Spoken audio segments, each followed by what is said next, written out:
అస్సలాము అలైకుం వరహమతుల్లాహి వబరకాత్ ఔజుబిల్లాహి మినష్ షైతానిర్ రజీం బిస్మిల్లాహిర్ రహమానిర్ రహీం. ఖురాన్లోని 17వ సూరాలోని బనీ ఇజ్రాయెల్ సూరాలోని 84వ వాక్యం నుండి వారికి చెప్పు అని ఎవరంటున్నారు? అల్లా ప్రవక్త అయినటువంటి ముహమ్మద్ సల్లల్లాహు అలైహి వసల్లం గారితో చెప్తున్నారు. ఏమని? నీవు వారికి చెప్పు, ప్రతి ఒక్కరూ తన విధానం ప్రకారం ఆచరిస్తూ ఉన్నారు. పూర్తిగా సన్మార్గంపై ఉన్నవారెవరో నీ ప్రభువుకి బాగా తెలుసు. వారు ఆత్మను గురించి నిన్ను ప్రశ్నిస్తున్నారు కదూ. ఆత్మ నా ప్రభు ఆజ్ఞతో ముడిపడి ఉంది. మీకు వసగబడిన జ్ఞానం బహు తక్కువ లేదా స్వల్పం అని ఓ ప్రవక్త నీవు వారికి చెప్పు. ఇక్కడ ఆత్మ గురించి ఒక విషయం వచ్చింది.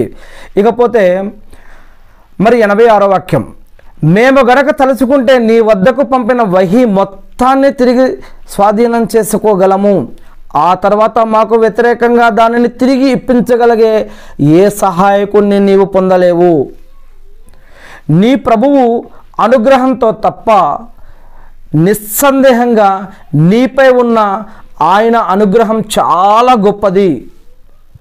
వారికి చెప్పు, ఒకవేళ సమస్త మానవులు, యావత్తు మానవులు జిన్నులు కలిసి ఈ ఖురాన్ లాంటి గ్రంథాన్ని తేదలిచినా కూడా, వారు ఒకరికొకరు తోడ్పాటు అందజేసుకున్నా కూడా, మానవులకి మానవులు, జిన్నులకి జిన్నులు మానవులు జిన్నులకి ఒకరికి ఒకరు తోడ్పాటు అందించుకున్నా కూడా ఇటువంటి దానిని తీసుకురావటం కాని పని.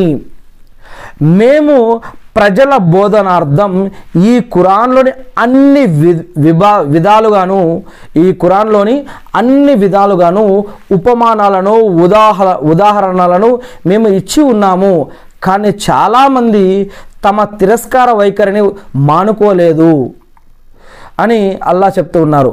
వారిలా అన్నారు, నువ్వు మా కోసం భూమి నుంచి నీటి ఊటను ప్రవహింపజేయనంత వరకు మేము నిన్ను నమ్మేదే లేదు అని కూడా అన్నారు వారు. లేదా నీ కోసమైనా సరే ఖజూరాలు, ద్రాక్ష పండ్లు గల తోట ఒకటి ఉండాలి, దాని మధ్యన నువ్వు అనేక కాలువలను ప్రవహింపజేయాలి అని అన్నారు. లేదా నువ్వు చెబుతున్నట్లుగా ఆకాశాన్ని ముక్కలుగా చేసి మాపై పడవేయి, లేదా నువ్వు ఖుద్దుగా అల్లాను దూతలను తెచ్చి మా ఎదుటైన వారిని నిలబెట్టు, అల్లాని మా ఎదుట నిలబెట్టు, లేదా దూతలనైనా మా ఎదుట నిలబెట్టు అని వారు అంటున్నారు. లేదా నీకోసం స్వర్ణ గృహం, బంగారపు గృహం ఏదన్నా సిద్ధం కావాలి, లేదా నువ్వు ఆకాశానికి ఎక్కిపోవాలి. ఒకవేళ నీవు అలా ఎక్కిపోయినా మేము స్వయంగా చదవగలిగే గ్రంథం ఏదైనా మాపై అవతరింపజేయనంత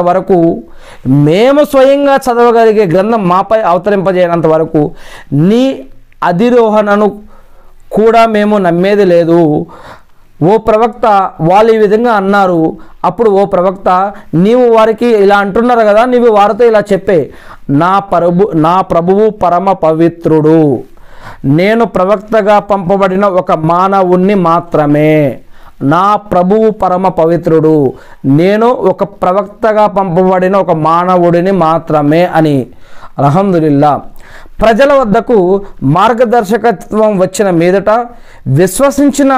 విశ్వసించనీయకుండా వారిని ఆపిన విషయమల్లా ఒక్కటే, అల్లా ఒక మానవుణ్ణి ప్రవక్తగా పంపాడా అని వారన్నారు. అల్లా ఒక మానవుణ్ణి ప్రవక్తగా పంపాడా అని వారు అన్నారు. ఓ ప్రవక్త, నీవు వారికి చెప్పు, ఒకవేళ దైవదూతలు భూమండలం మీద తిరుగుతూ నివాసం ఏర్పరచుకుంటూ ఉన్నట్లయితే మేము వారి వద్దకు కూడా ఆకాశం నుంచే దైవదూతనే ప్రవక్తగా పంపి ఉండేవారము అని ఓ ప్రవక్త నీవు వారితో అను. ఇంకా వారితో అను, నాకు మీకు మధ్య సాక్షిగా అల్లాహే చాలు. తన దాసుల గురించి ఆయనకు అంతా తెలుసు, ఆయన వారిని చూస్తూనే ఉన్నాడు అని ఓ ప్రవక్త నీవు వారితో చెప్పేయి. అల్లా ఎవరికి సన్మార్గం చూపుతాడో అతనే సన్మార్గం పొందుతాడు. అల్లా ఎవరికి సన్మార్గం చూపుతాడో అతడే సన్మార్గం పొందుతాడు. ఆయన ఎవరినైతే మార్గ విహీనతకు లోను చేశాడో వారు ఆయన శిక్షకు విరుద్ధంగా ఇతరులు ఎవరిని నువ్వు సహాయకులుగా పొందలేవు. అలాంటి వారిని మేము ప్రళయ దినాన ముఖాల ఆధారంగా సమీకరిస్తాము. మరి ఇలాంటి ఇంకా అనేక విషయాలు ఇలా ఖురాన్లో తెలియజేయడం జరిగింది. ఇక్కడ మానవుల గురించి మరియు జిన్నుల గురించి కూడా చెప్పడం జరిగింది. ఈ యొక్క జిన్నులని కొంతమంది ఖురాన్ జ్ఞానం లేక లేదా ఖురాన్ని అర్థంతో తెలియక ఖురాన్ని చదవక మరి యొక్క జిన్నులని కొంతమంది ఆత్మలని దెయ్యాలని ఇంకా ఏవేవో ఊహించుకుంటూ ఉంటారు.